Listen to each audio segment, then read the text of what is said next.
ये last class में, yeah, I had discussed sugar. This we've already done. Okay. Ma'am, and when is the assignment submission need to be done for It SCFN must, one? it must be mentioned in your assignment, your question paper and all. So please go by that. Okay. Okay. तो वो समझ नहीं आ रहा था इसलिए I don't know so for that No, where to.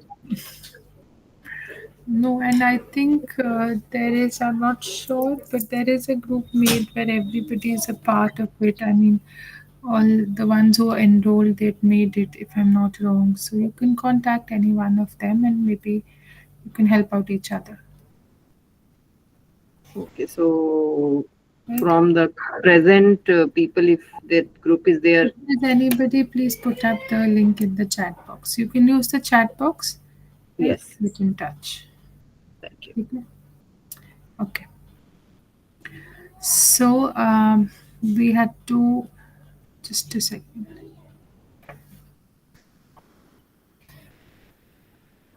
Mm, let me just share my screen.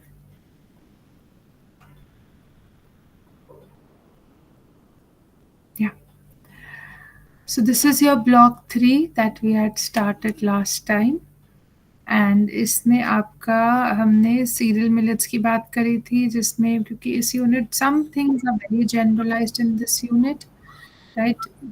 About selection and things like how do you store and choose, but something the scientific when it comes to different reactions that takes place at different processes when we talk about certain food groups. So हम millets कर चुके हैं, fats and oils कर चुके हैं, जिसमें मैंने different type of fats के बारे में बात करी थी, और ओमेगा और म्यू फास्ट, प्यू फास्ट, राइट? सैचुरेटेड, अनसैचुरेटेड, अनसैचुरेटेड में आपका मोनो अनसैचुरेटेड फैटी एसिड आता है, पॉली अनसैचुरेटेड फैटी एसिड आता है, और पॉली अनसैचुरेटेड को फर्दर आगे डिवाइड करते हैं ओमेगा 3, ओमेगा 6 में. Then we had also discussed about different uses of fat. So उसमें leavening agent, sorry, as a shortening agent जो use होता है ना. फिर मैंने smoking point का concept explain किया था, acrylamide formation. So this is what we had last time done, and then I had also taken up this unit on sugar, where we had talked about the different, like you have your castor sugar, granulated sugar, है ना, jaggery, इनमें क्या difference है. और हमने वो भी बात करी थी कि जो आपका ये डिफरेंट रिएक्शंस होता है, talked about inversion, invert sugar क्या होती है. सो ये सब लास्ट क्लास में हमारा हो चुका है. Ma'am, shall we go through them for 10 minutes? Yeah, sure, if you want to. Otherwise, what I can do is normally I take my session and then I give it a break so that I take up all the questions together. So जो आज का session है, कुछ चीज़ें बहुत basic simple हैं. So what we can do is let me take up that and then I'll give you time so that अभी तक जो भी है you can go through it, and अगर कुछ भी है जो आपको नहीं समझ आया है, then we can discuss the questions. ठीक है. सो इनका टाइम हम पूरा आज का और पिछली बार का जो भी है, फिर हम लास्ट में हम सिर्फ Q&A रखते हैं. ठीक है, if that's okay, right? Let's go by that, let's go that ways.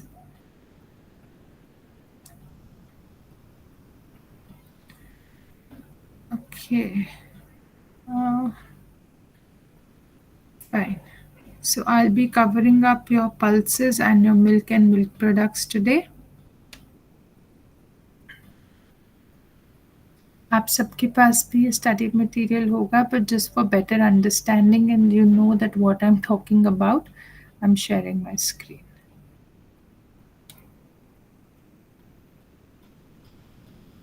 Okay. So now pulses. हम काफ़ी चीज़ों के बारे में, काफ़ी कुछ फूड ग्रुप्स के बारे में specifically if I talk about pulses, we have already spoken about quite a bit about pulses when we talked about हमारे ये डिफरेंट न्यूट्रिएंट्स के बारे में जब बात कर रहे थे, right? I had explained about mutual supplementation.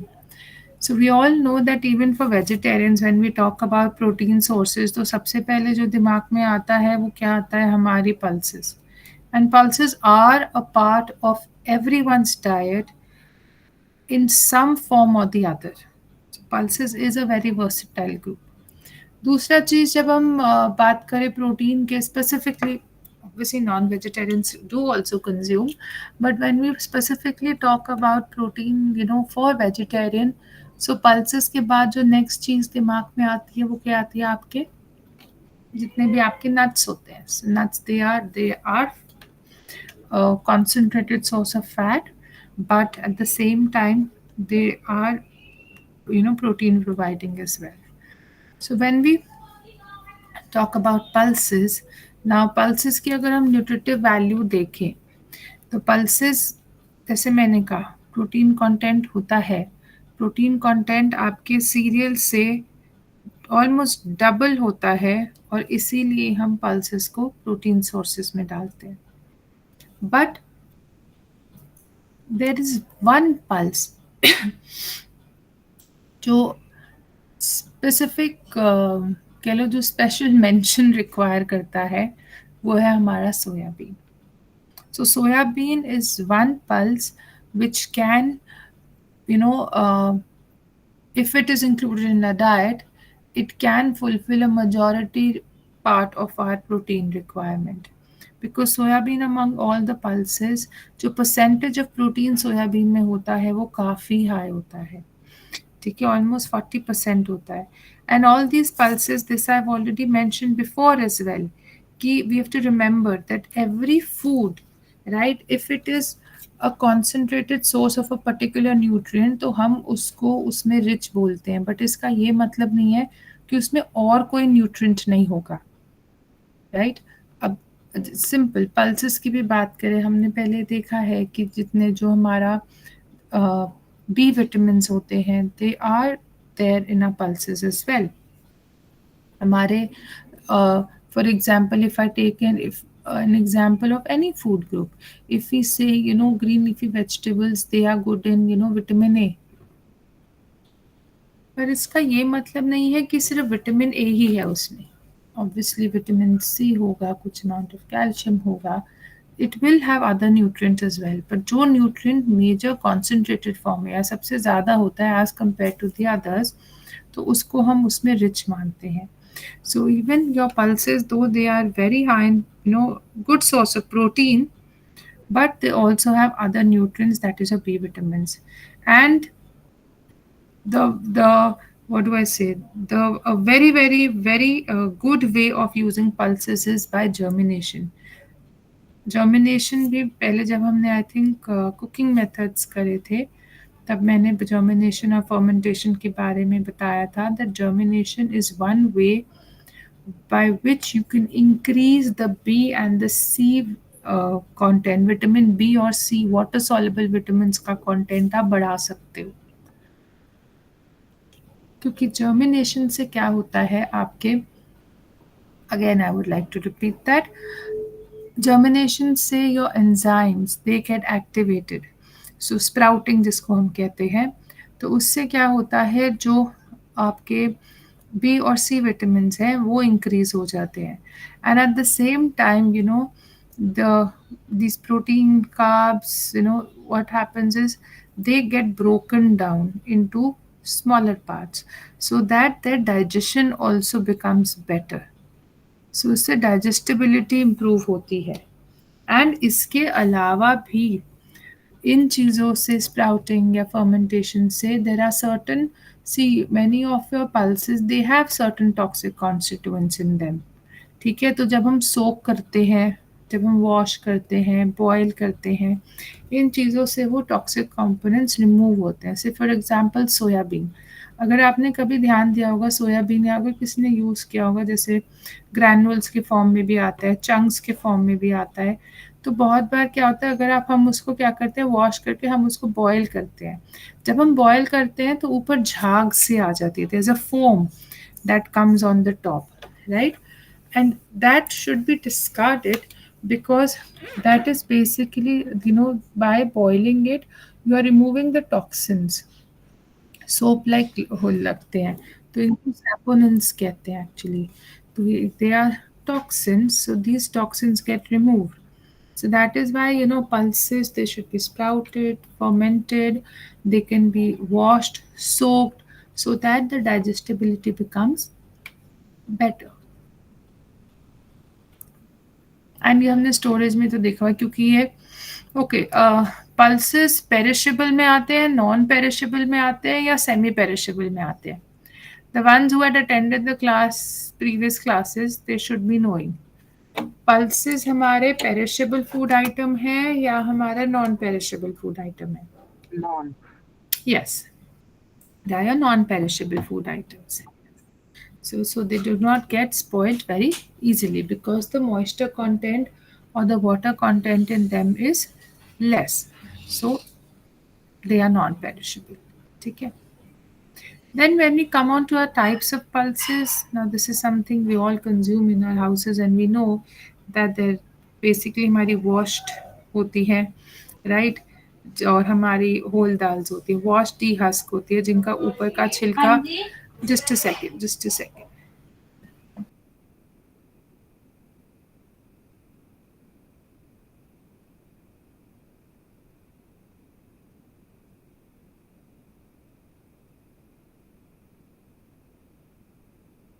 Yeah, so sorry for the disturbance. Yes.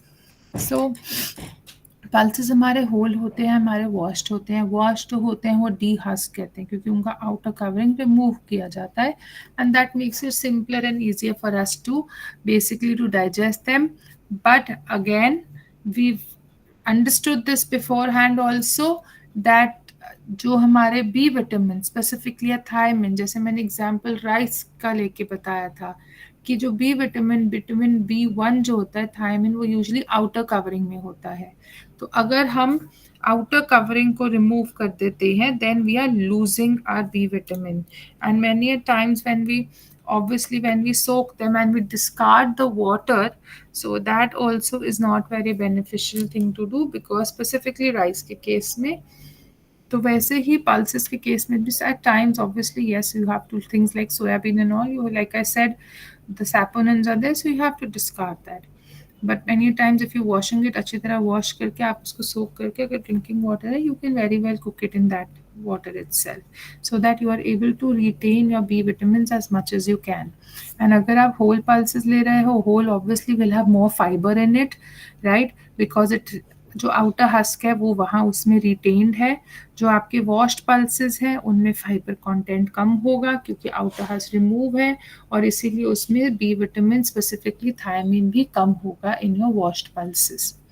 Right now selection, we all have bought pulses, we've done pulses shopping, we use pulses, right, very frequently, almost every day, I'm sure. So we know how pulses should be selected. It has to be clean, it should not be infested and all, right? It should be dry, there should not be any fungus growing on it, and try to take it as much as possible, packed form, not in an open form. And like I mentioned, pulses, they are very important part of our diet. There are number of ways, I'm sure all of us, if we come together and if each one of us puts up one dish, we can come with n number of dishes, even more than what is mentioned in the book here, because it is a very very versatile group, right? So pulses हम normal दाल के form में खाते हैं. Pulses can be put, and it can be used in fried forms, your varas, your South Indian dishes हो गई, आपका चीला के form में होता है, बेसन के फॉर्म में जैसे चीला बनाते हैं, रोटी के फॉर्म में हो सकता है. So there are number of dishes how pulses can be used. And again, it is always recommended, and it is suggested that pulses should always be combined with cereals, right? Why? Because pulses, like I said, they lack an amino acid known as methionine, and cereals, they lack an amino acid known as lysine. ठीक है, ये हमने जब हम बात कर रहे थे पहले अपना प्रोटीन के बारे में, तब भी बताया था कि normally non-vegetarian foods Why do we say they are better quality proteins? Because they have all the amino acids. But in case of vegetarians, specifically pulses lack an amino acid, that is your methionine. But यही methionine cereals में होता है, और cereals lack an amino acid known as lysine, और यही lysine pulses में होता है. तो इसीलिए it is said that one should always combine your cereal and pulses so that you can improve your protein quality. Because जो एक की कमी है वो दूसरा पूरी करता है. ठीक है, और इस कॉन्सेप्ट को, इस प्रोसेस को of combining the serial and the pulses in one dish, this is known as mutual supplementation. Right, so this is an important concept which one should know theoretically as well as one should even do it practically. Then again, so it can be used in soups. It can be, like I said, dals हो गए, cereals हो गए. अब आपका soya milk भी बनता है, so that is consumed as an alternative to milk. For somebody who cannot tolerate cow's milk, who is lactose intolerant and all, so उस form में भी use हो सकता है. And like I said, sprouting is a wonderful thing to do. So if you're given an option of consuming the whole pulse, and if you're given an option of consuming the same pulse but in sprouted form, so always go for the sprouting form. Sprouting से भी कुछ toxins naturally कम हो जाते हैं. तो इसलिए तो अगर आपको एक दाल का पराठा बनाना होगा, एक ऑप्शन आपके पास है, आप साबुत दाल लो, दूसरा है आप उसी साबुत दाल को स्प्राउट करके यूज़ करो. So that's a better alternative, right. So sprouting is also one way how you can bring about variety in your diet when we talk about usage of pulses. So this was generally about pulses. Now we have something that is your nuts and your oil seeds, the other food group which is widely consumed, and another source of protein for your vegetarians. So nuts and oil seeds. Now again, you can use them in number of forms, right? सोक करके लोग खाते हैं, लोग powder form में खाते हैं, Laddu form में खाते हैं. बहुत सारे तरीके आप कैसे यूज़ कर सकते हो. उनको एज अ डिज़र्ट बना सकते हो, right? Sometimes you can use in your rotis, you put it in that, right?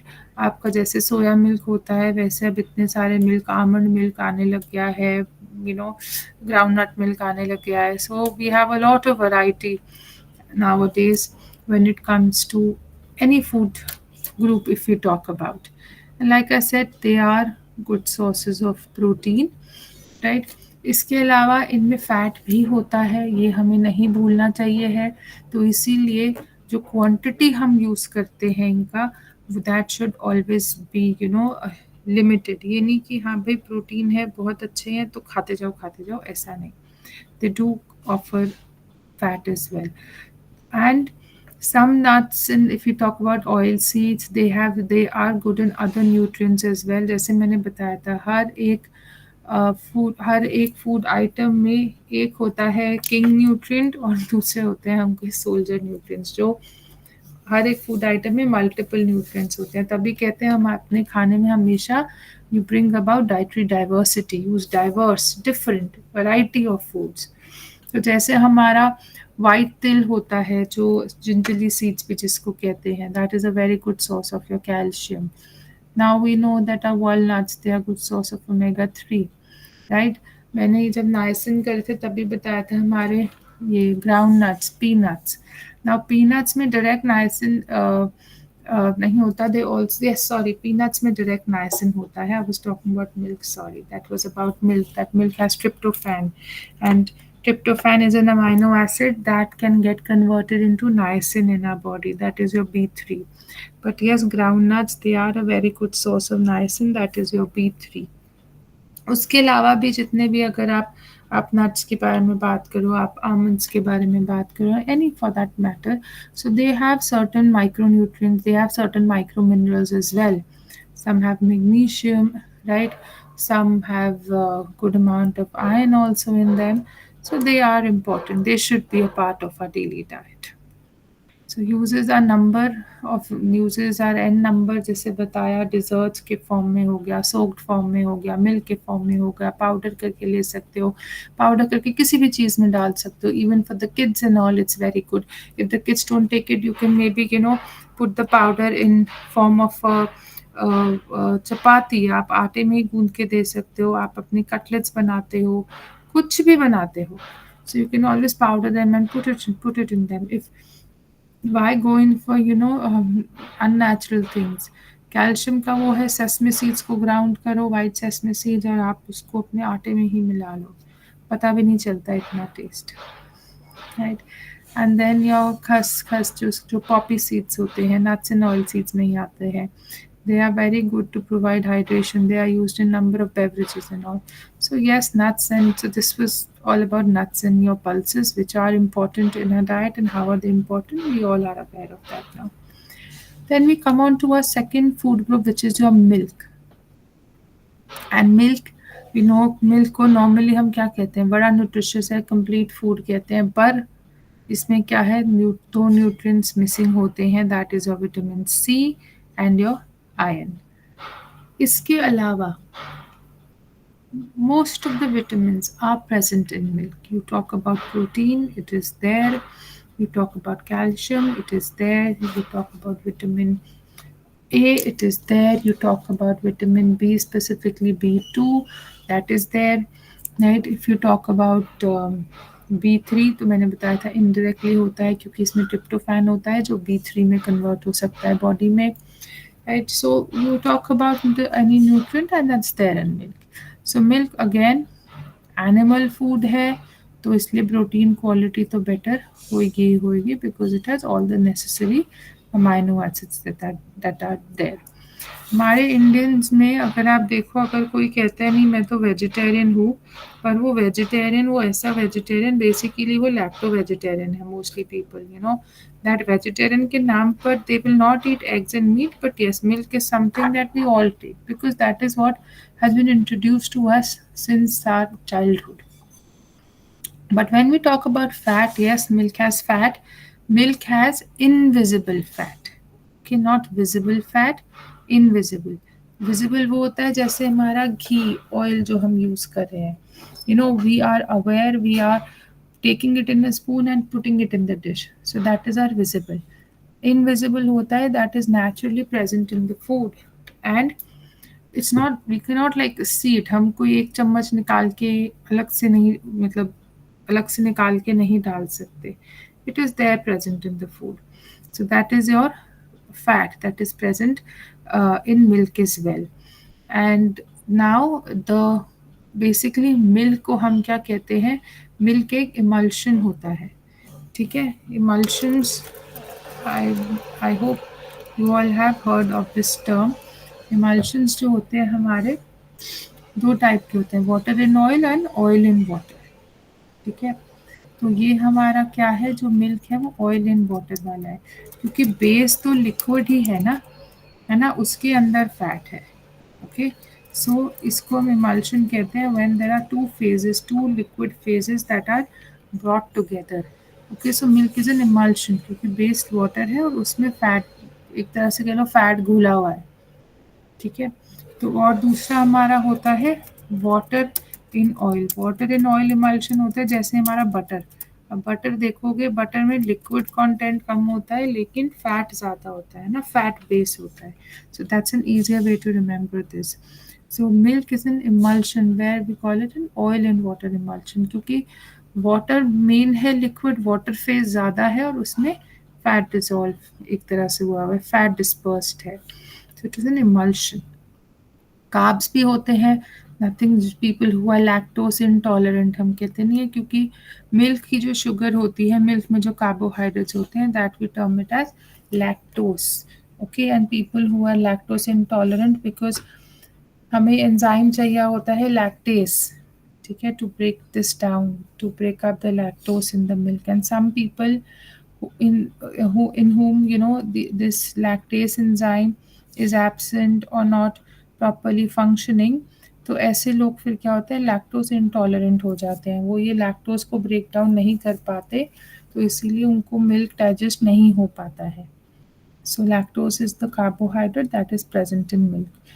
Then like I said, milk has vitamins and minerals. A बताया था, A specifically retinol के form में होता है. So side by side I am trying to brush up what we've already done as well. तो vitamin A दो form में होता है हमारा, रेटिनॉल और बीटा कैरोटीन. बीटा कैरोटीन वो होता है जो प्लांट सोर्सेज में होता है, रेटिनॉल वो होता है जो एनिमल सोर्सेज में मेनली होता है. And our body uses vitamin A in the form of retinol.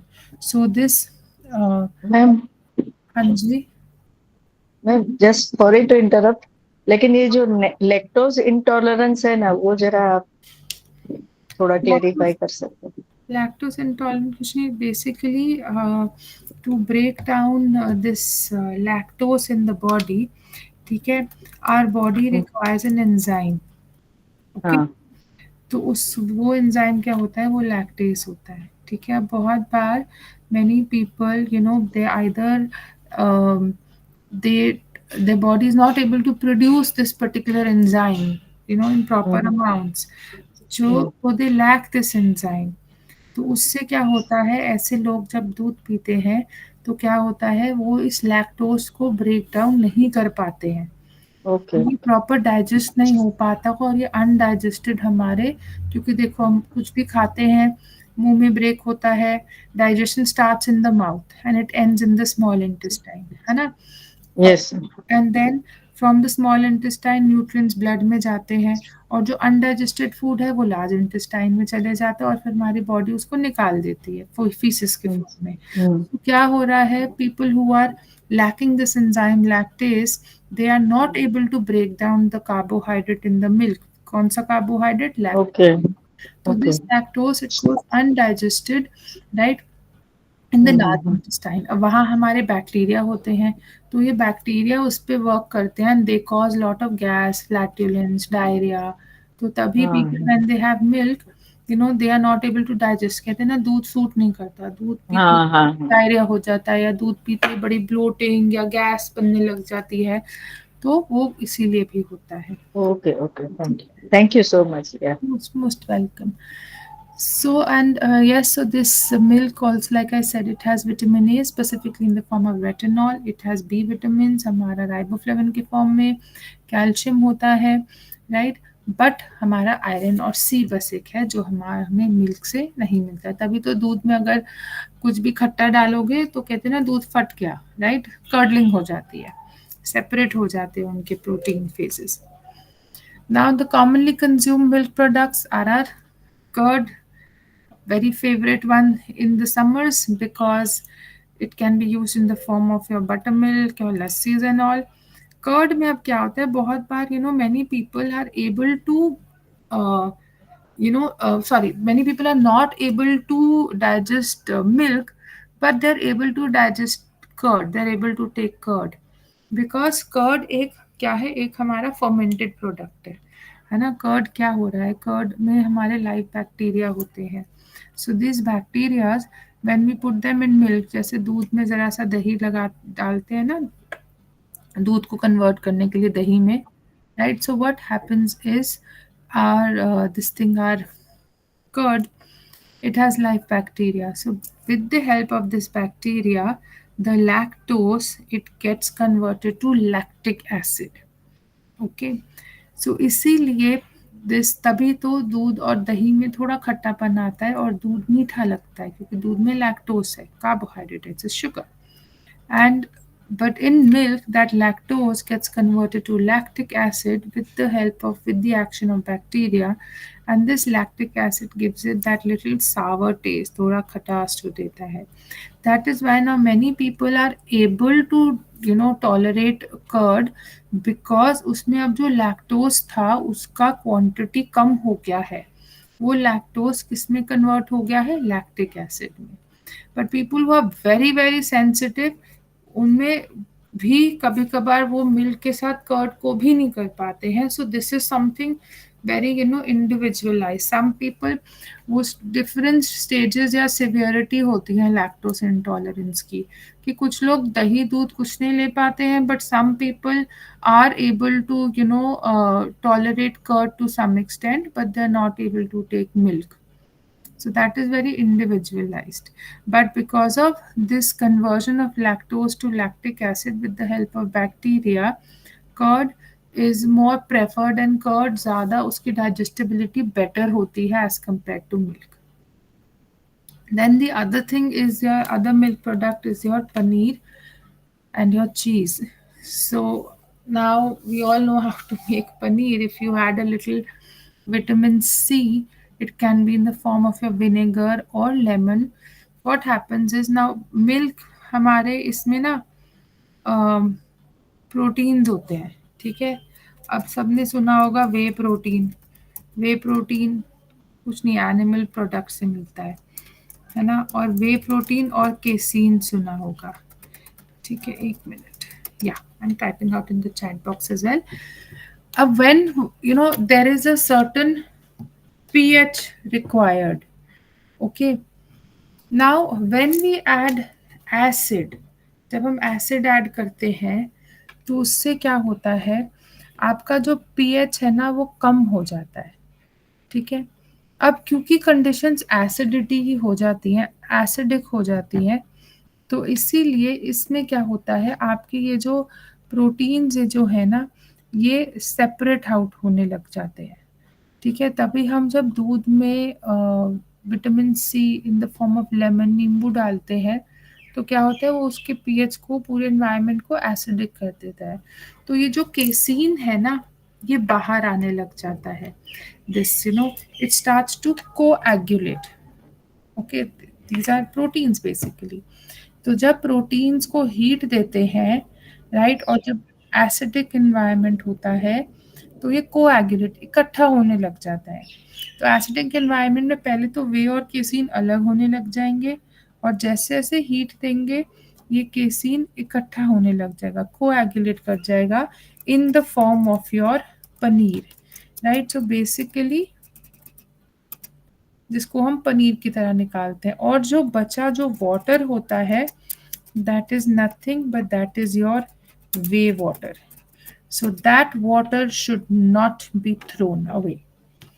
उस पानी को, क्योंकि वो आपका वे है, that is also form of protein, तो उस पानी को बल्कि it should be used. आप चाहे आटे गूंदने में यूज करो, चाहे आप उसको दाल में यूज करो, चाहे आप उसको किसी भी आप बटर मिल्क में यूज कर लो, किसी भी फॉर्म में आप यूज कर सकते हो, ठीक है.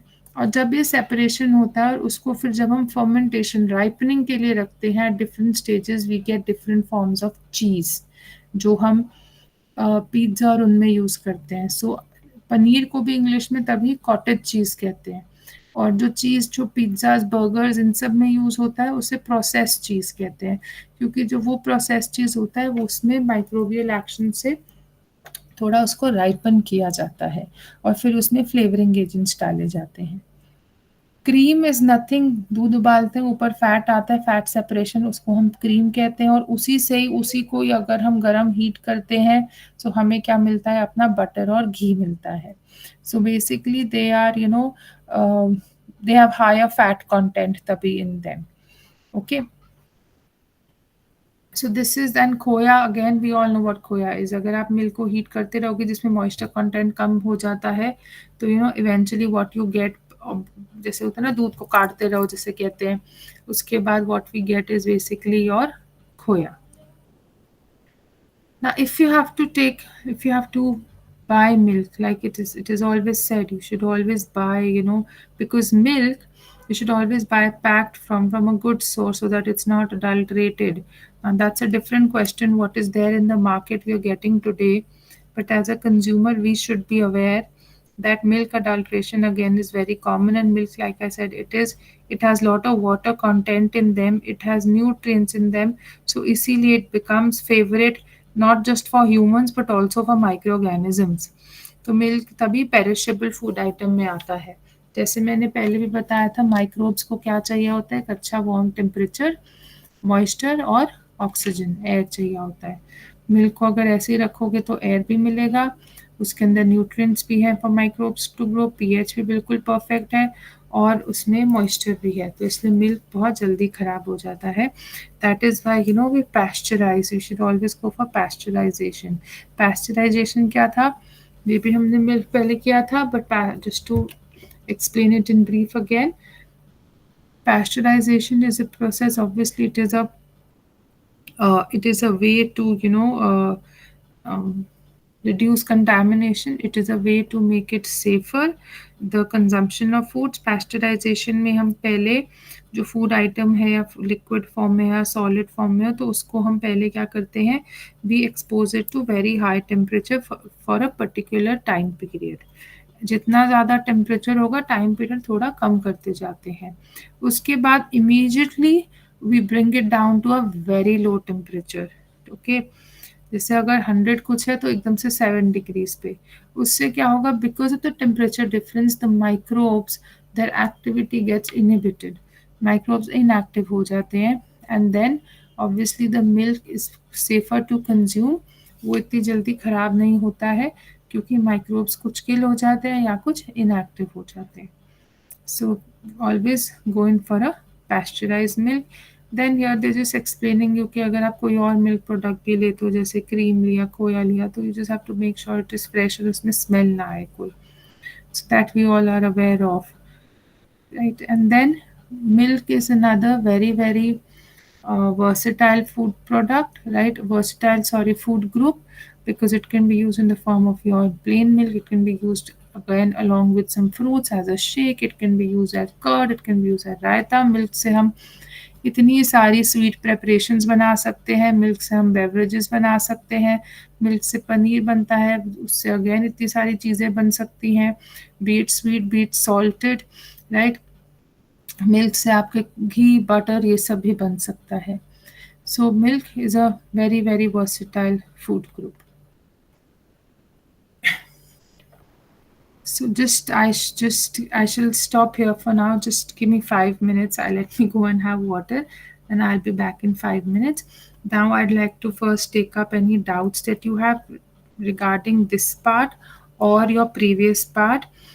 पहले वो ले लेते हैं, फिर मैं X का थोड़ा part I'll cover up today.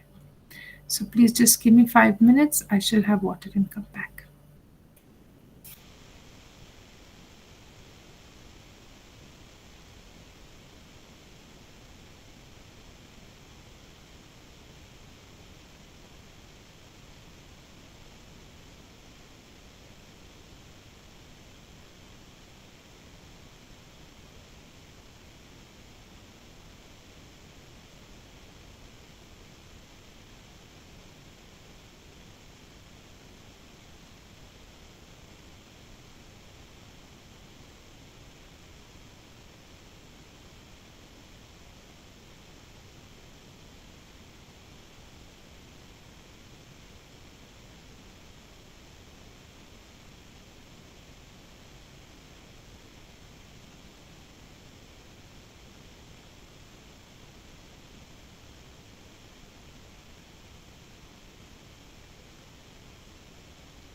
Hi, is there anyone from Mumbai? I would like to be a part of the WhatsApp group. If interested, please put in the chat.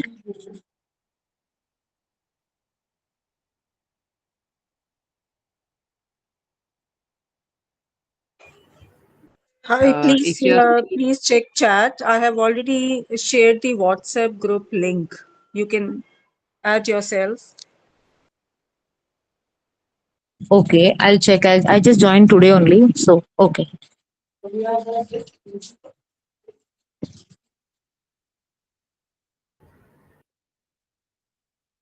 hi, anyone is from Delhi or Noida? Even I would be interested in Noida group. I'm from Delhi. Okay, Aradhana.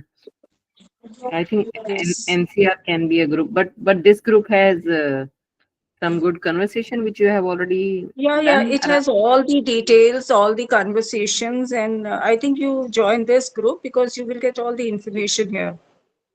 I have done that just now. So I just wanted to know the question which I was asking previously. Have you filled up the assignments?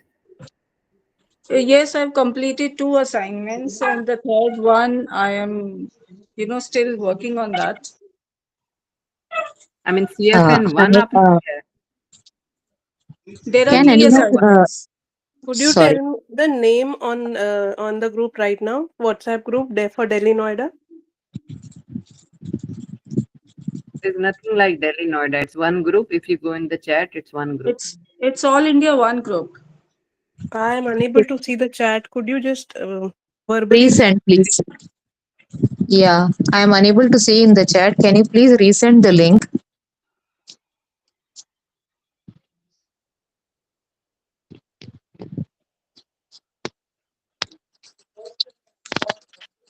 Sent. So,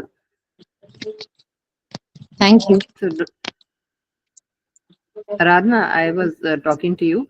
So Yeah. I was thinking just to do CFN one for now because पढ़ाई कुछ किया नहीं है. So it's possible, right? ना कि अभी CFN one assignment दे दूं और उसी का paper दे दूं and then I can go for 2 and 3 नहीं in नहीं December. ऐसा नहीं हो सकता. You have to complete all the assignments and submit by 30th of this month. Then only you can appear for the exams. नहीं, I understood that. So if I just do CFN one only, assignment by this 30th and 2 and 3 में June December में कर लूं, that's possible ना? I can break it ना? I think you can, but it's better to write a mail and check before doing it. आता नहीं है ना आंसर. आता है मैंने मेल भेजा था. वो अलग बात है कि आंसर करेक्ट नहीं आया, बट आंसर आया था. I asked something else and they replied something else. But answer आया था within an hour. Yeah. Yes. within an hour. LMS तो क्या LMS हुआ? portal पे if you check, it's on the top there is a mail ID written. वो mail आप लिखो और CC2 RC वाला मेल जो है RC टेली का मेल पे, वो दोनों को मेल पे आप लिख दो, आपको जवाब आएगा. Okay, I'll do that. Yeah. Thank you. Okay. Yes, now I'm back. Yeah. Dr. I hope Can you? and First of all, thank you for wonderfully and patiently explaining the concept. Can you just explain again the emulsion concept, the water in oil that you said? normally emulsions हम किसको कहते हैं? Emulsions वो होते हैं basically they are mixture of two liquids, right? अब वो दो liquid जो होते हैं वो normally हम कहते हैं वो immiscible होते हैं. And I'm going into a little depth. That's not really as a part mentioned in CFN, but yes, I'd like to explain for knowledge sake one should know. अब क्या होता है जब दो immiscible मतलब जो दो liquids जो साथ में जो dissolve नहीं हो सकते एक साथ, ठीक है, उनको हम जब एक साथ लाते हैं तो उनके मिक्सचर को हम इमल्शन कहते हैं. ठीक है, जैसे अब ऑयल और वाटर है. अब आप पानी में अगर ऑयल को घोलोगे तो वो नहीं डिसॉल्व होता ना, है ना. बट या जैसे आपकी ये जो मेयोनीज और ये सब होती हैं, ये सब इमल्शंस होते हैं. ओके, अब जो इमल्शंस होते हैं वो दो टाइप के होते हैं, क्योंकि हम दो लिक्विड के फेजेस को एक साथ ला रहे हैं, है ना, तो दो फेज तो होने चाहिए. तो अब इसमें जैसे ऑयल और water is a classic example. तो इमल्शंस हम दो टाइप्स के कहते हैं, ऑयल इन वाटर या वाटर इन ऑयल. अब ऑयल इन वाटर का ये मतलब है कि सोचो, आप ऐसे सोचो सिर्फ समझने के लिए कि मैंने एक पानी का ग्लास लिया, उसमें ऑयल डाल दिया, ठीक है, ऑयल इन वाटर जिसमें पानी ज्यादा है ना, बेस पानी है, और ऑयल डाल दिया. वाटर इन ऑयल क्या होगा? सोचो आपने एक ग्लास में ऑयल लिया और उसमें पानी डाला, तो आपका ऑयल ज्यादा होगा ना, है ना, तो वो वाटर इन ऑयल हो गया. तो हमारा जो मिल्क है वो बेसिकली उसमें हम क्या है, मेन बेस तो लिक्विड वाटर है ना, फैट उसमें डिस्पर्स्ड है, फैट उसमें डिसॉल्व है एक तरह से, अगर मैं सिंपल लैंग्वेज में बोलूँ तो हमारा वो ऑयल इन वाटर इमल्शन होता है. ठीक है, so these are emulsions, where there are two different phases. Yes. Okay. Thank you. Most welcome. हाँ जी, उन्नति. Hello, ma'am. There was just one thing you mentioned about king nutrient, and the other one was. No, that was just an example. Okay, that Okay. king nutrient. What I meant was, like, I normally give an example by saying, two people with money. That's the classic example that I always give. किसी के पास 1,000 है, किसी के पास 500 है। पैसे तो दोनों के पास है, बट अमीर किसको कहोगे? जिसके पास 1,000 है ना? तो वैसा ही होता है। तो अगर हम ग्रीन लीफी वेजिटेबल्स के बारे में बात करें, अगर किसी फूड के, तो पल्सेस में क्या है, प्रोटीन में वो 1,000 वाली कैटेगरी में आएगा, बट ऐसा नहीं है उसके पास और भी न्यूट्रिएंट्स नहीं है। So that's what I meant by saying this was that all the food groups they have all the nutrients, all the food items, but हम क्लासिफाई उनको कैसे करते हैं कि ये प्रोटीन रिच है ना? पल्सेस क्या देगा? प्रोटीन ज्यादा देगा। मिल्क क्या देगा? हमें प्रोटीन देगा, कैल्शियम देगा, क्योंकि वो उनमें कंपैरेटिवली ज्यादा होता है। ठीक है? Thank you, So ma'am. that's what I meant. The king nutrient is the one that is more in it, right? So Yeah, thank you. most welcome. Any other doubt? Anything else? कुछ अभी तक कुछ पीछे से related कुछ doubt? Hello. हाँ जी। Hi, I'm Gauri here. I wanted to ask that we are solving the assignments. उसमें जो एक question था जिसमें they are asking us practical करने के लिए, तो different brands को लेने को बोला, जैसे ब्रिटानिया है, ये packaged food, and then they have asked us to categorize it, like उसके अंदर citric acid है या salt है, जो भी preserve करने के लिए क्या है. Preservative है। And one thing they are asking in one column is के principles of chemical preservation. उसमें क्या, उसका क्या मतलब? प्रिंसिपल वही है। प्रिंसिपल जैसे मैंने आपको समझाया नहीं था कि इसमें आप क्या कर रहे हो, मतलब आप क्या how is that particular preservative working? Is it stopping the supply with oxygen? Is it killing the microorganism? मतलब कैसे वो कर रहा है, कैसे कंट्रोल, कैसे अफेक्ट कर रहा है, तो वो है। जैसे मॉइस्चर कंटेंट कम कर रहा है, so what is it actually, how is it working? Okay, तो फिर कोई एक ही वर्ड लिखना है उधर, कोई एक लाइक कॉलम में। तो अभी सपोज एग्जांपल है, जैसे फॉर एग्जांपल, अब अगर मैंने कोई भी प्रेजर्वेटिव यूज किया, अगर मैंने कुछ भी डिहाइड्रेशन यूज किया, so I can always say how it is creating an unfavourable environment for the microorganism, how it is removing जो भी हम मेथड यूज कर रहे हैं, that is removing the moisture present in the food. So तभी dehydration. Yes, सो मैंने तभी जब ये यूनिट स्टार्ट किया था, मैंने तभी कहा था 3-4 चीजें सबसे पहले ध्यान में रखो कि माइक्रोबियल ग्रोथ के लिए माइक्रोब्स को एक अच्छा एक वार्म टेम्परेचर चाहिए होता है, रूम टेम्परेचर, ठीक है। दूसरा, उनको मॉइस्चर कंटेंट चाहिए होता है, सप्लाई ऑफ एयर ऑक्सीजन चाहिए होता है, और एक प्रॉपर पीएच चाहिए होता है। ज्यादा एसिडिक में भी वो ग्रो नहीं कर पाते हैं। तो हम किसी भी प्रेजर्वेटिव मेथड में हम यूजुअली इन चीजों को टारगेट करते हैं, इसको कम करते हैं। अगर हम फ्रीजिंग यूज कर रहे हैं तो हम क्या कर रहे हैं, हम उनका टेम्परेचर बढ़ा रहे हैं, उनको वार्म टेम्परेचर नहीं दे रहे हैं, so that will create an unfavorable environment for the growth of microbes, right? So in that also हम free water availability कम कर रहे हैं। तो that is basically the principle. What is actually happening? What is that particular preservative doing? Is it inhibiting the microbes? Freezing में बात करें तो freezing में पहले हम ब्लांचिंग भी करते हैं। freezing में हमेशा पहले ब्लांच करते हैं, उसके बाद फ्रीज करते हैं। तो ब्लांचिंग क्या कर रहे हैं हम फूड के एंजाइम्स को इनएक्टिव कर रहे हैं। So what is actually that particular preservative? How is it acting? What is it doing? Okay. Yeah. Got it. Thank you. Most welcome. Any other question? Any other doubt? Ma'am, could you just repeat this? This was very informative. I slightly missed it. I'm taking notes. Okay. See, जब हमने preservative का I think block 2 में था, पिछली classes में, जब preservation जब हम यूज करते हैं उसमें मेथड्स और वेज ऑफ प्रेजर्वेशन था, ठीक है। अब उसमें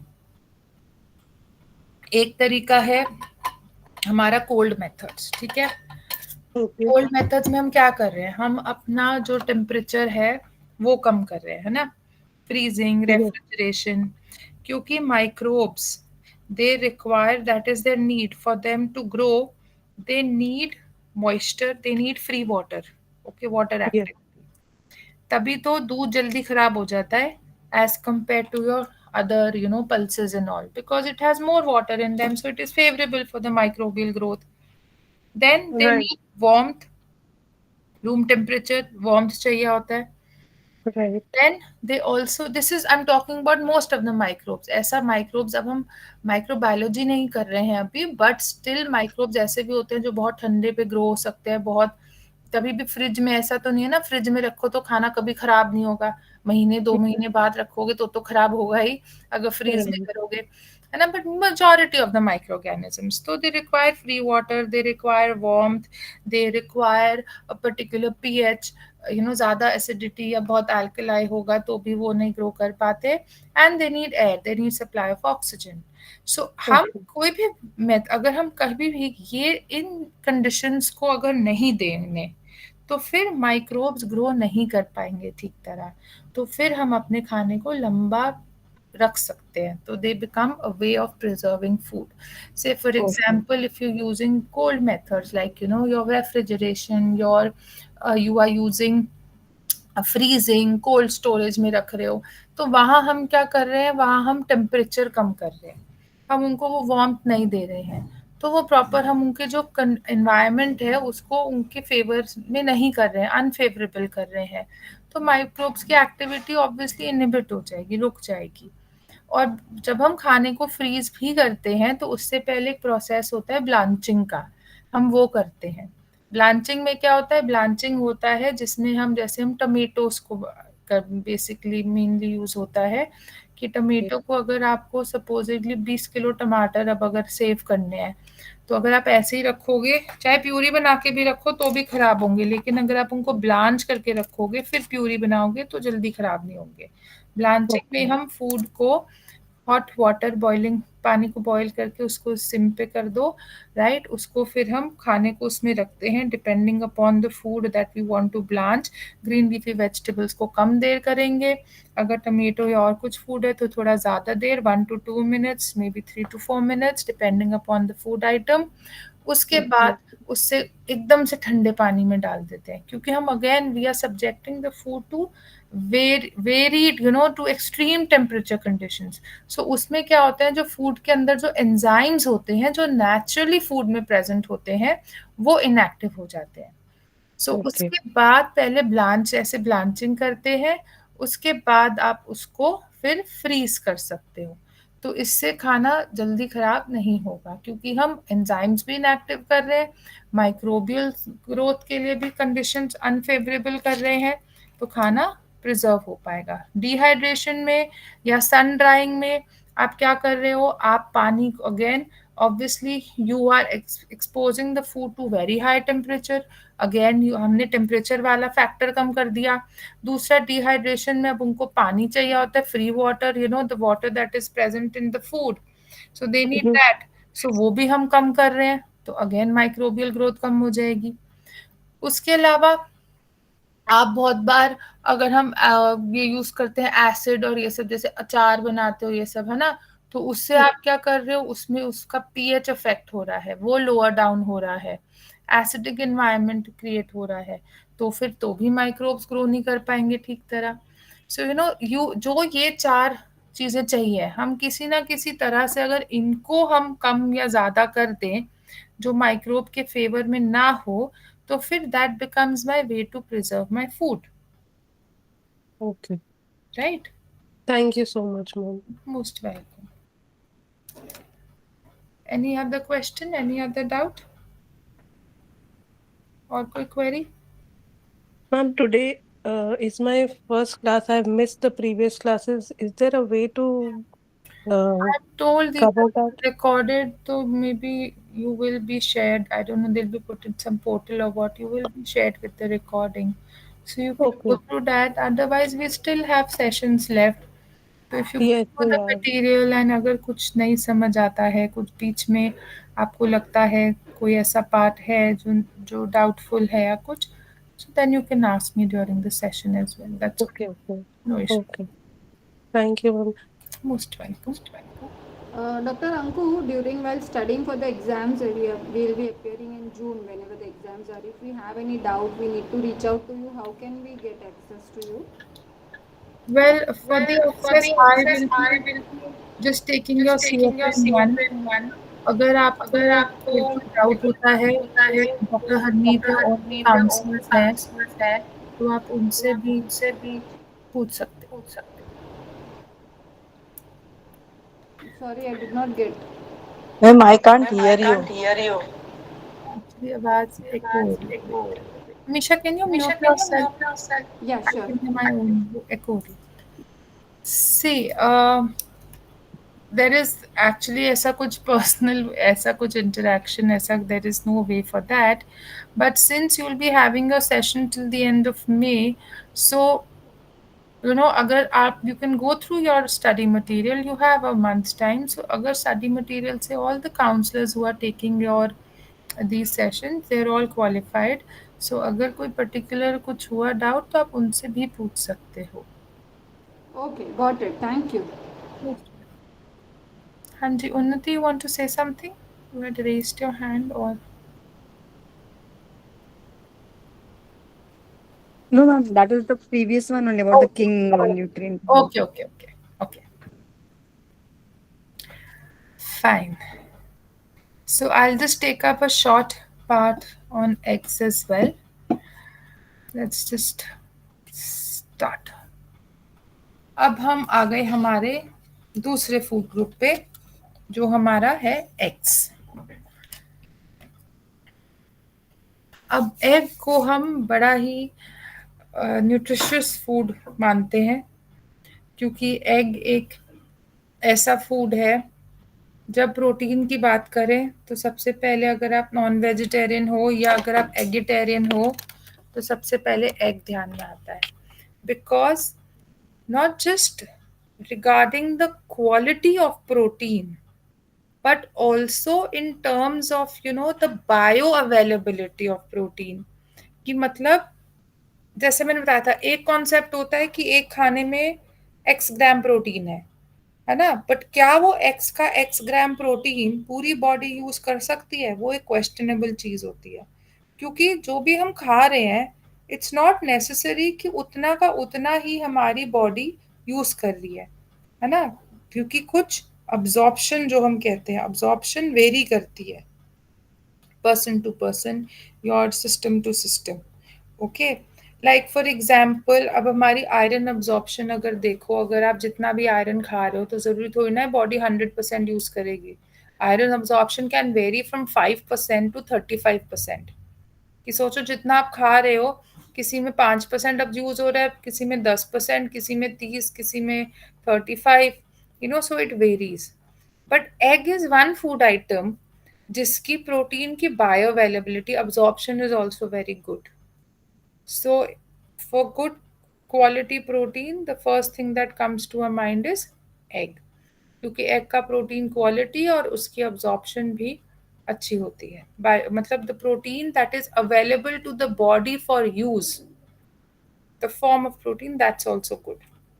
but when we take egg, अब एग को कैसे देखें कि वो स्टेल है या फ्रेश है. एक तो है कि आपने अंडा तोड़ा, अगर स्मेल आई तो स्टेल है, अगर नई स्मेल आई तो फ्रेश है. The other way is you put your egg in a big bowl of water.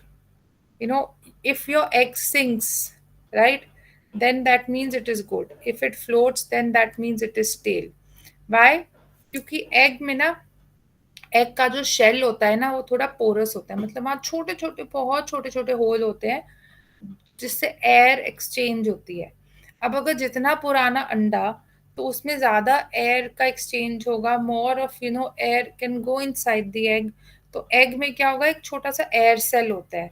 Egg के we are not going into structure, but उसके स्ट्रक्चर में छोटा सा एयर सेल होता है. तो वो धीरे धीरे बड़ा होते रहेगा जितना हमारा एग पुराना होगा. तो वो धीरे धीरे बड़ा होते रहेगा. तो ऑब्वियसली एक चीज में जितनी हवा होगी वो उतना फ्लोट करेगा ना. अब एक आपने वाटर बलून दिया और उसको पानी में डाला, और दूसरी तरफ आपने एक एयर बलून लिया और पानी में डाला, जो हवा वाला है वो तो फ्लोट करेगा ना, राइट। तो इसीलिए, तो वैसे ही अगर आपका एग पुराना होगा तो उसमें एक्सचेंज ऑफ गैसेस होंगी, and the air cell inside the egg will increase in size. So then, since it will have more air in it, so a stale egg will always float and a fresh egg will always sink. So that's a very nice, like a home test that you can do to check the egg quality. The other things are that, obviously, अब अगर egg है, अब egg में योक और white होता है, जो fresh egg का वाइट पार्ट होता है ना, वो थोड़ा थिक होता है, ऑब्वियसली जेली लाइक होता है, बट लिक्विड होता है, but that is, it is still thick, वो एकदम से नहीं फैलता. बट अगर आपका स्टेल एग होगा तो वो एकदम से स्प्रेड कर जाएगा. इवन योर वाइट ऑल्सो, वो भी ज्यादा लिक्विड ही होता है, for that matter your yolk also. So if you break your egg, that is another way to check whether your egg is your fresh egg or a more stale egg. Like I said, your egg protein का तो है ही है, protein तो इसमें है ही है. So but apart from that there are other nutrients. जैसे मैंने कहा, आपका मेनली जो वाइट होता है ना, वाइट पार्ट में ज्यादातर, white is your protein, it has different types of protein. और जो आपका योक होता है, योक में मेनली आपके सारे दूसरे न्यूट्रिएंट्स होते हैं. जैसे अगर हम आयरन की बात करें तो आपके योक में होगा, अगर हम विटामिन ए की बात करें तो वो आपके योक में होगा, अगर मैं जिंक की बात करूं तो वो योक में होगा, अगर मैं आपके कोलिन की बात करूं, that's also nutrient, let's talked about, but वो भी आपके योक में होगा. ठीक है. सो आपका जो योक होता है, that mainly has your other micronutrients. So one should not discard away the yolk as well. Okay. तो इसीलिए एग ऑन दी होल देखोगे तो उसमें प्रोटीन्स और दूसरे काफी माइक्रोन्यूट्रिएंट्स होते हैं. So it is good to have basically egg. Now when we talk about egg preparation, egg again can be used in a number of ways. Egg को हम कहते हैं कि egg is used as a coating agent. Coating मतलब coat करने के लिए. Okay. जैसे आप कटलेट बनाते हो, बहुत बार लोग कटलेट को क्या एग के उसमें कोट करते हैं. Many times people they, if they have to use marinate non vegetarian foods, chicken and all, तो वो बहुत बार एग, उसमें एग भी डालते हैं, है ना. क्यों? क्योंकि एग कोट करने में अच्छा रहता है, तो all the spices also get intact और they are also coated well on the food items, right? So egg is mainly egg, we use it as a coating agent. Also there is a property of protein. See, जब आप protein को कभी भी heat देते हो ना, तो उसमें स्ट्रक्चर में चेंजेस आते हैं और कोएगुलेशन होता है. कोएगुलेशन का मतलब है इकट्ठा हो जाना. जैसे आपने एग को तवे पे ब्रेक किया, आपने जैसे सनी साइड या फ्राइड एग बनाते हैं या ऑमलेट कुछ भी बनाओ, तो एकदम से वो वाइट होके इकट्ठा हो जाता है, मतलब क्योंकि उसका जो प्रोटीन है वो कोएगुलेट हो रहा है. ठीक है. जैसे हम उसको हीट देते हैं, इसीलिए, and because of this particular property of coagulation of protein, egg we normally use as a binding और अ कोटिंग एजेंट. क्योंकि अब अगर मैंने क्या किया, मैंने अपनी कटलेट को एग से कोट किया, राइट, तो उसमें क्या होगा, जैसे वो हीट होगा ना, तो वो प्रोटीन जो है वो इकट्ठा हो जाएगा, तो उससे क्या होगा, वो जो अंदर का जो मिक्सचर जो है जो कटलेट का, वो उसको भी ब्रेक नहीं होने देगा. तो इसलिए अगर आप कटलेट एग से कोट करके करो, या तो वो इतनी जल्दी नहीं टूटेगा. फॉर दैट मैटर, जैसे मैंने बताया, मीट्स और उसमें बहुत बार उसमें अंदर एग डालते हैं, है ना. वो मेन रीजन यही हेल्प करता है. एग क्या करता है, वो बाइंड को इकट्ठा करने में हेल्प करता है. सो जो मसालों की कोटिंग होती है वो भी अच्छी तरह नॉन वेज फ्लैश फूड्स पे बाइंडेड रहती है. So because of this coagulation of protein, egg is used as a binding and a coating agent. Okay, and because of this also it helps as a to thicken. जैसे egg कस्टर्ड्स भी बनते हैं, और एक तो normal custard powder वाला custard होता है, वो अलग होता है, but if any of you have had caramel custard and all, जो बेक डिशेस होती हैं, उनमें भी बहुत सारी पुडिंग्स भी आती हैं, सूफलेज एंड ऑल, उनमें भी एग डलता है, क्योंकि जैसे ही हीट होता है वो जो एग का प्रोटीन है वो कोएगुलेट हो जाता है, इकट्ठा हो जाता है, तो वो एक स्ट्रक्चर दे देता है आपकी पुडिंग को। वो पुडिंग जो है वो लिक्विड या वाटरी नहीं रहती, वो थोड़ा एक फर्म हो जाती है। Okay, and then apart from that egg has other usage also. So binding agent हो गया, कोटिंग एजेंट हो गया, थिकनिंग एजेंट हो गया, ये 3 हो गए। इसके अलावा उसको एक लेवनिंग एजेंट भी बोलते हैं। लेवनिंग एजेंट का मतलब होता है it helps the product to rise and make it nice and soft and fluffy. तभी जो हमारे एग वाले केक्स और एगलेस वाले में थोड़ा बहुत डिफरेंस होता है। ऑब्वियसली एगलेस वाले में फिर आपको बेकिंग सोडा, बेकिंग पाउडर, ये सब लेवनिंग एजेंट्स होते हैं, ये ज्यादा डालना पड़ता है। बट अगर आप एग डाल रहे हो तो egg acts as a leavening agent. Now what happens is if you are putting egg in your cake batter, उसको फिर हम बीट करते हैं, है ना। सो बीटिंग से क्या होता है, जो अब जब या जैसे अगर आप ऑमलेट भी बनाओ, ऑमलेट का आपने एग ब्रेक किया और उसको, या एग वाइट ब्रेक करके आपने उसको बीट किया, तो उसमें क्या होगा, एयर इनकॉर्पोरेट हो जाती है, वो एयर सेल्स नहीं बन जाते, बबल्स बबल्स बन जाते हैं, है ना।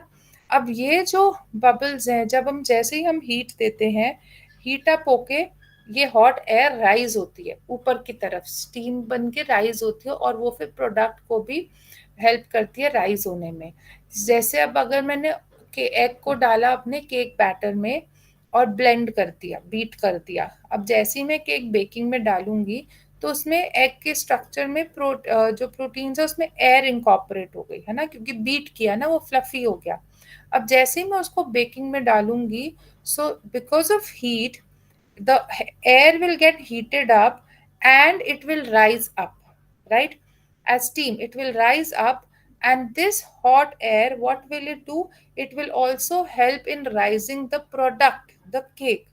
So ऐसे क्या होगा, आपका केक स्पॉन्जी और वो सॉफ्ट बनेगा। तो इसीलिए हम कहते हैं ये इन चीज, ये फूड, ये सब्सटेंसेस जो राइज करने में हेल्प करते हैं, इनको लेवनिंग एजेंट कहते हैं। तो इसीलिए egg acts as a leavening agent also. ठीक है, सो एग एक बाइंडिंग एजेंट हो गया, एग एक हमारा लेवनिंग एजेंट हो गया, एग हमारा कोटिंग एजेंट की तरह भी काम करता है, और एग हमारा थिकनिंग एजेंट की भी तरह काम करता है। So these are basically, so it's all the proteins that that help for the egg to be used in these number of versatile ways. So when we talk about uses of egg in food preparation, again there are number of uses because of its different functions that it can perform. सबसे बड़ा, सबसे जल्दी, सबसे आसान हमारा क्या हो गया, हमारा बॉइल्ड एग हो गया। Now very interesting concept in boiled egg is this formation of green ring around the yolk. कभी भी आप एग को बॉईल करो, ठीक है, बॉईल करके एकदम से ठंडे पानी में डाल दो और उसको छील दो, और एक एग आप बॉईल करो और उसको बॉईल करके उसको गर्म पानी में ही रहने दो, बहुत देर उसको गर्म पानी में ही रहने दो।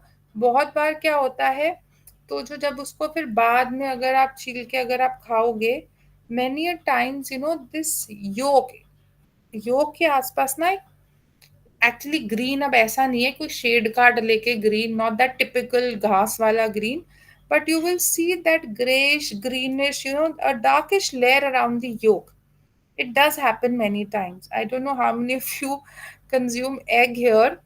I do, and I have noticed that. So the ones who consume egg, they can try doing that. Yes.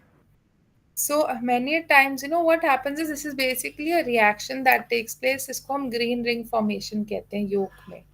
तो इसमें क्या होता है कि अब क्या है, हमारा जो योक है ना, योक में मैंने बताया था आयरन होता है ना, योक में होता है बेसिकली, हमारे वाइट्स में तो मोस्टली प्रोटीन्स होता है, right. So now what happens is, because वो उसको हीट अप करते जा रहे हैं, ज्यादा देर उबालते जा रहे हैं और उसको गर्म पानी में ही रहने दिया, तो क्या होता है, हमारे ये जो प्रोटीन्स होता है ना, proteins are nothing, they are basically sulphur containing compounds, okay. तो प्रोटीन्स में जो सल्फर होता है ना, वो क्या करता है, वो आपके बाहर ना निकलने के बजाय वो, क्योंकि गर्म पानी में ही है ना, सल्फर गैस है, राइट, वो अंदर योग की तरफ जाके, क्योंकि इतना बॉयल करके उसको गर्म पानी में ही रख रहे हैं, राइट, तो फिर क्या होगा, ये जो सल्फर है ये आयरन ऑफ द योग के साथ रिएक्ट करेगा, ठीक है, और बनाता है फेरस सल्फाइड, एक कंपाउंड बनता है। This is just for knowledge से, it's not mentioned in your book, but I am just telling you since we are studying nutrition and आपके इसमें ग्रीन रिंग का मेंशन हुआ है। तो what happens is your sulfur from the white, okay, it reacts with the iron in the yolk, okay, and it leads to, I'm typing out in the chat box also, and this leads to formation of ferrous sulfide, and this ferrous sulfide is actually the green ring around the yolk. तो अगर आप अंडे को बहुत देर उबालोगे और उसको गर्म पानी में ही रहने दोगे तो बहुत बार हल्की सी लेयर सी दिखती है योग के आसपास, पर अगर यही अंडे को आप थोड़े टाइम उबाल के जितना रिक्वायर्ड है उसको गर्म पानी से निकाल के आप एकदम से ठंडे पानी में डाल के, यू कैन ठंडे पानी just because so that you can hold it and peel it, right, तो फिर क्या होगा, ये जो सल्फर गैस होती है ये एस्केप आउट हो जाती है और उसमें ग्रीन रिंग फॉर्मेशन नहीं होगी। So you can try doing this at home and let me know in the next class if it happened or not. Then is your poach tag, poaching में हम क्या करते Ma'am, हैं? is this green ring good or bad? No, it's not bad. It's natural iron only present in the yolk, and Okay. it's just your sulfur that is present. But वो obviously visually वो नहीं ना, वो एक तो reaction तो हो ही रहा है, तो उसको तो avoid करना ही चाहिए। Okay. वो reaction होने तो सल्फर जो बाहर जा रहा है तो obviously Okay. visually and otherwise also, but it's not something very toxic or something will happen. ऐसा कुछ नहीं होता है, toxic वैसा Okay, नहीं। ma'am. So the other is your poach tech. पोच टेक में हमने poaching I think method of cooking में भी करा था। अब इसमें क्या करते हैं, आप जरा सा आप पैन लो, पैन में थोड़ा सा पानी डालो, ओके, थोड़ा सा मतलब पूरा ऊपर तक या आधा नहीं, little bit, 1/4 or maybe little lesser than that, and then you boil the water. Once it gets hot, बिल्कुल, फिर आप उसको कम कर दो, गैस को बिल्कुल सिम कर दो या बीच में बंद भी कर सकते हो, and then you break the egg in that. Obviously पानी में है, अब आपने ब्रेक किया तो आप उसको मूव तो कर नहीं सकते क्योंकि वो तो पूरा फैल जाएगा, कैसे खाओगे? ऑमलेट पैन या वैन पे बनाना is a separate thing. So what you do is you take the egg, you break it in the boiling water, right? So gradually what you will see is the white, the protein starts to coagulate, वो transparent से OPEC हो जाएगा। धीरे धीरे गर्म पानी थोड़ा थोड़ा पैन से ले लेके आप योग पे भी डालोगे तो योग भी थोड़ा फर्म होने लग जाएगा, ठीक है। फिर इसको आप आराम से, आपको लगे ये सेट हो गया है थोड़ा, फिर इसको आराम से आप पानी से निकाल दो। Obviously with a spoon that has holes, with a spatula, जो कड़छी जिसमें होल्स होते हैं, उससे आप आराम से निकाल दो। ये बहुत सॉफ्ट होता है, ये बच्चों को देने के लिए बहुत अच्छा होता है, या somebody who has dental issues उनके लिए अच्छा होता है। अब इसको और अच्छा बनाने का एक ट्रिक ये होता है कि अगर आप पानी ले रहे हो, पानी में आप थोड़ा सा vitamin C, like you put your vinegar और यू पुट नींबू, राइट, थोड़ा सा वो डालो, उससे कुछ भी एसिडिक, बिकॉज प्रोटीन्स जो है वो कोएगुलेट हो रहे हैं। जब मैं एग को ब्रेक कर रही हूँ पानी में, वो ट्रांसपेरेंट से आपका ओपेक हो रहा है ना, बिल्कुल वाइट हो जाता है जब आप एग को कुक करते हो, और एग वाइट वैसे तो थोड़ा ट्रांसपेरेंट सा होता है, तो वो ओपेक हो रहा है। This opaqueness is nothing, your proteins are getting coagulated and form.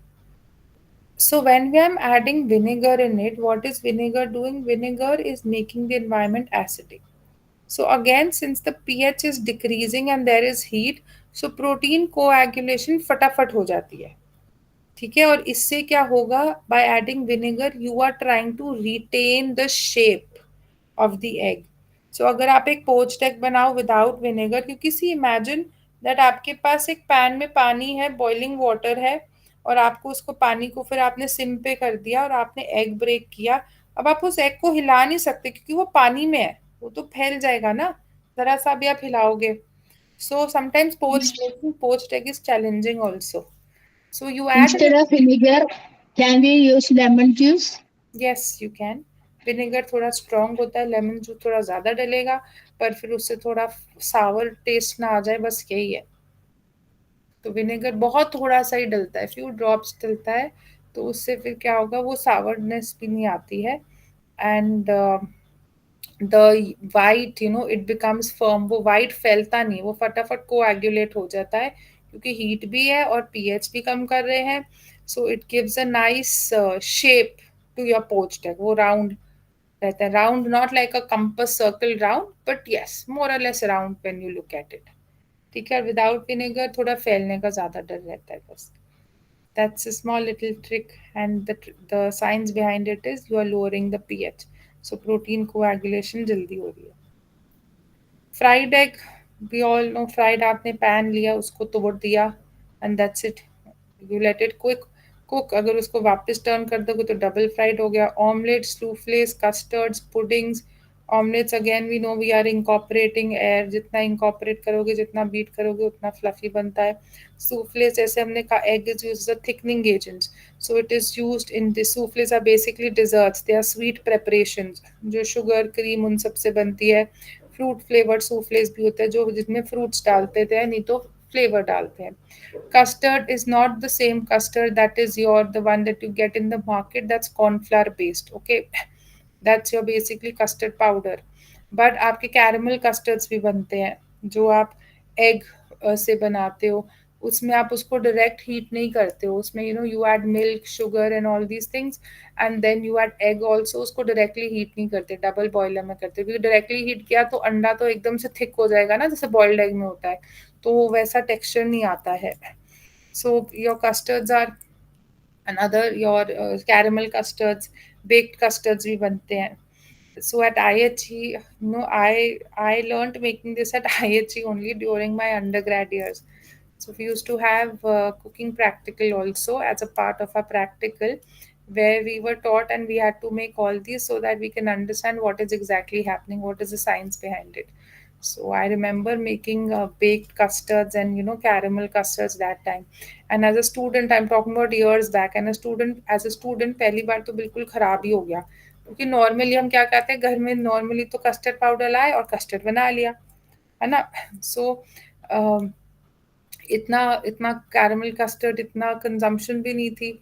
So that was, I still remember, whenever I come across this one, I always remember that, my first class when I messed it up all, but then in the second class it turned out fine. Kyuki making your, these caramel custards and all can be a little challenging. You have to take care कि heat proper हो, heat एकदम से egg को ज़्यादा ना मिले, ज़्यादा भी इतना बीट ना कर दो कि वो बीच में air bubbles आ जाए, वो texture proper होना चाहिए. So egg is used in custards, it is used in cutlets and kebabs. I've told you why, I've explained the reason, why it is a good coating agent. Cake में आपका egg use होता है क्योंकि आपका leavening agent की काम करता है. Yes, now मेयोनीज में egg का एक अलग यूज होता है. मैंने बताया था emulsions होते हैं, है ना. emulsions क्या है, जिसमें आप ऑयल और वाटर को टू इमिसिबल मतलब जो एक दूसरे में आराम से घुल ना सके, आप उनको करते हो, तो फिर उनको you are trying to bring them together. Now mayonnaise is also an emulsion, but have you ever thought कि it becomes very difficult how, घर पे अगर आप करो ऑयल और वाटर को घोलोगे तो वो तो फिर सेपरेट आउट हो जाएगा, ऑयल की तो लेयर ऊपर आ जाती है. फिर मेयोनीज में तो ऐसा नहीं होता है, क्योंकि मेयोनीज में क्या होता है, कुछ इमल्सिफायर यूज होते हैं. Emulsifiers क्या है, they are like compounds. What they do is they are like a link between your water and your oil. वो दोनों को अलग नहीं होने देते, दोनों को जोड़ के रखते हैं. So supposedly I am an emulsifier. Imagine मैं एक emulsifier हूँ और emulsifying agent या emulsifier कह लो, और मेरे राइट साइड पे ऑयल है, मेरे लेफ्ट साइड पे वाटर है, और मैंने दोनों को पकड़ के कस के पकड़ के रखा हुआ है. I am not letting them go.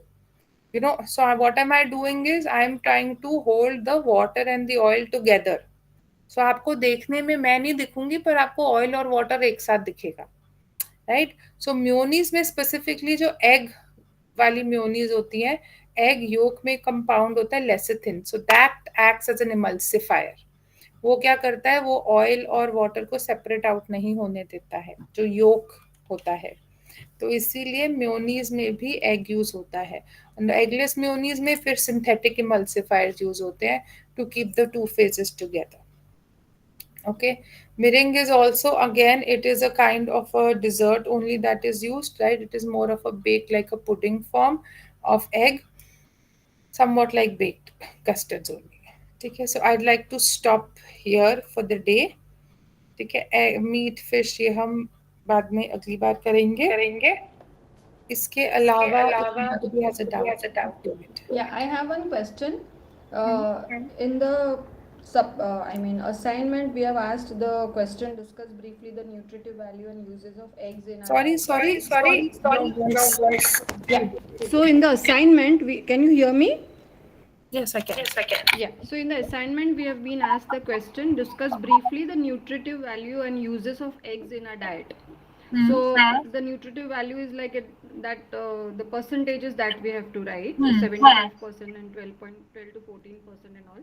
And the uses of eggs, do we have to elaborate with all these, or it's in a generic? We can just mention, like all the points. Little. Wait, I'm just making it because I can hear my own voice. हाँ जी, no, little elaboration you should do it कि अगर uses है तो आप at least ये तो लिख सकते हो ना कि अगर पोच टेक में या अगर ऑमलेट्स में यूज हो रहा है, सूफ्लेस में यूज हो रहा है, तो क्या फंक्शन है उसका, है ना। तो थोड़ा it would be nice rather than just writing okay use में बॉइल्ड एग, पोच टेक हो गया या ऑमलेट हो गया, may be in a simple language, may be just explain in 2-3 lines, little bit would always be beneficial.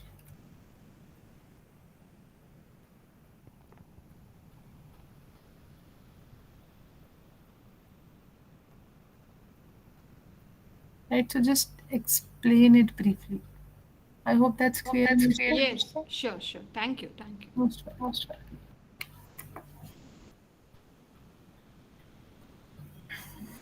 Any other doubt? Anything else anybody wants to ask?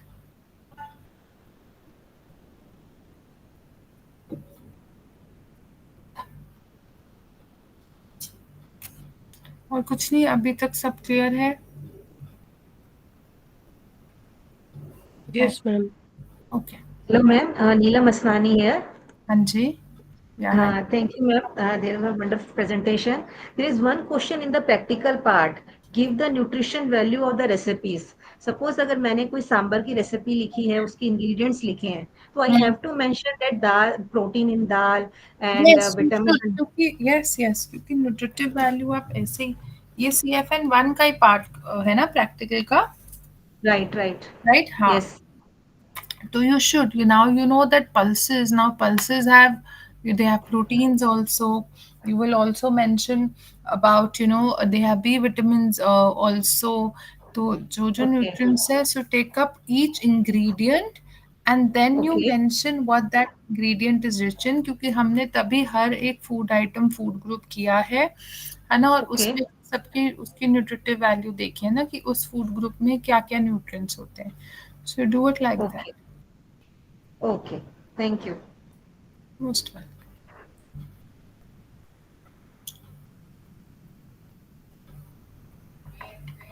Any other doubt?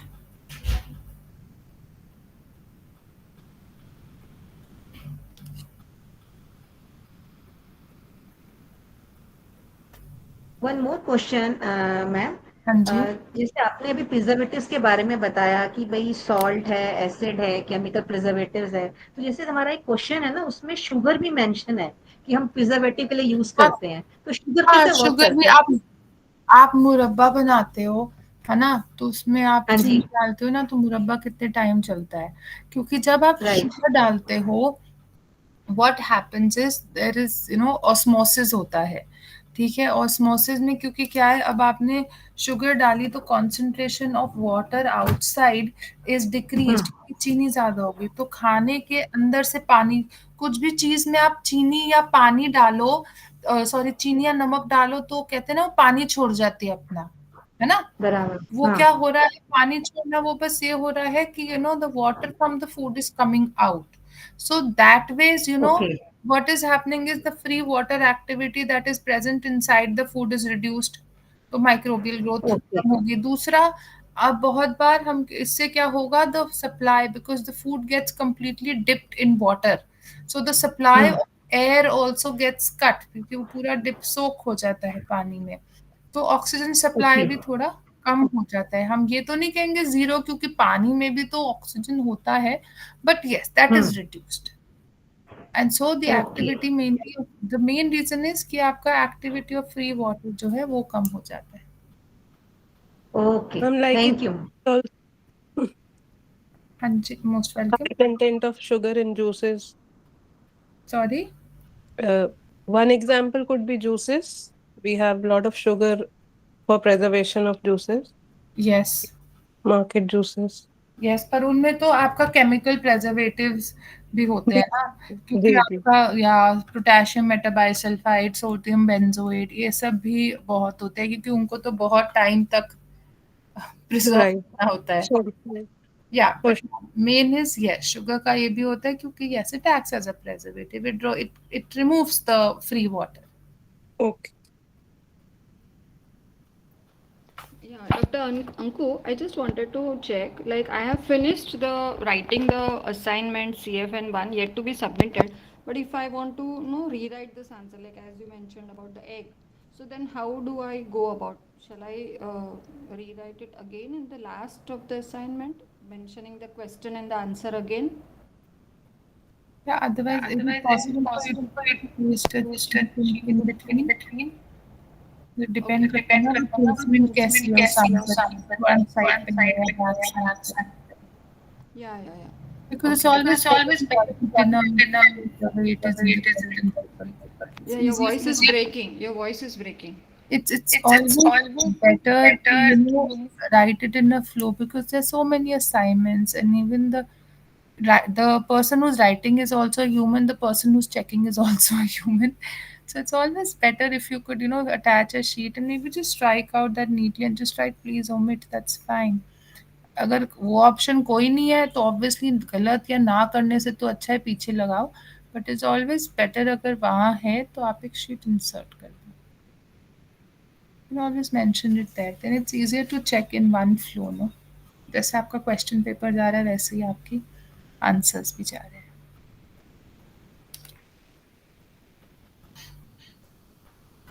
Yeah, thank you. Most welcome. Hello ma'am, Tejal Mehta here. हाँ जी. मुझे पूछना था कि question number ही लिखना है ना, questions नहीं लिख रहे ना आंसर्स के साथ? आप क्वेश्चन पेपर तो अटैच करोगे. Question paper?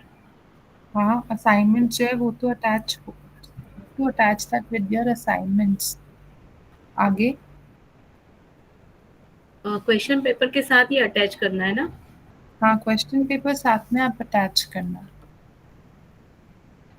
एंड देन मतलब आगे आप असाइनमेंट कैसे दोगे? अपना जो भी आपकी डिटेल्स आपके उसमें दिया होगा कोर्स में कि how to submit the assignment, always spiral binded, mention your question, your अपना आईडी और जो भी बेसिक डिटेल्स वो होती है, and then you attach the question to your assignment question paper also, and फिर आप आगे just number your answers.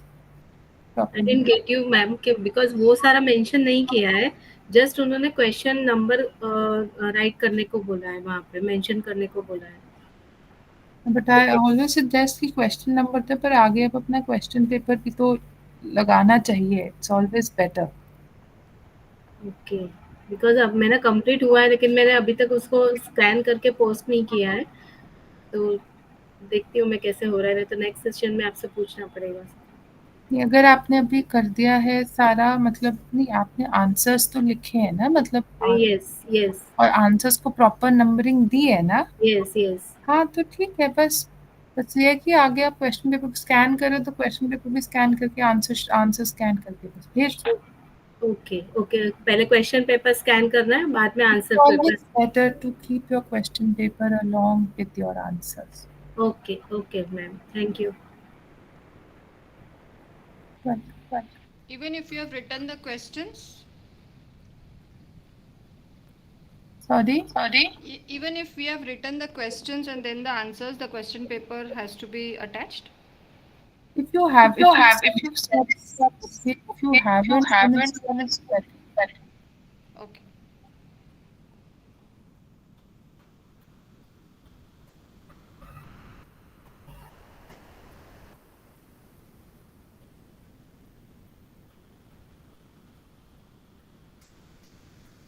Fine. Any other doubt?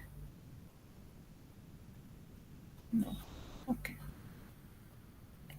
So Satsat, please go through your study material. If there's any doubt, you can ask me, and now we shall meet tomorrow. Right? Ma'am, Anjay? ma'am, are you a part of the WhatsApp group? No, Is I there am any not. chance that I am not a Yes. part of the group. I am not a part.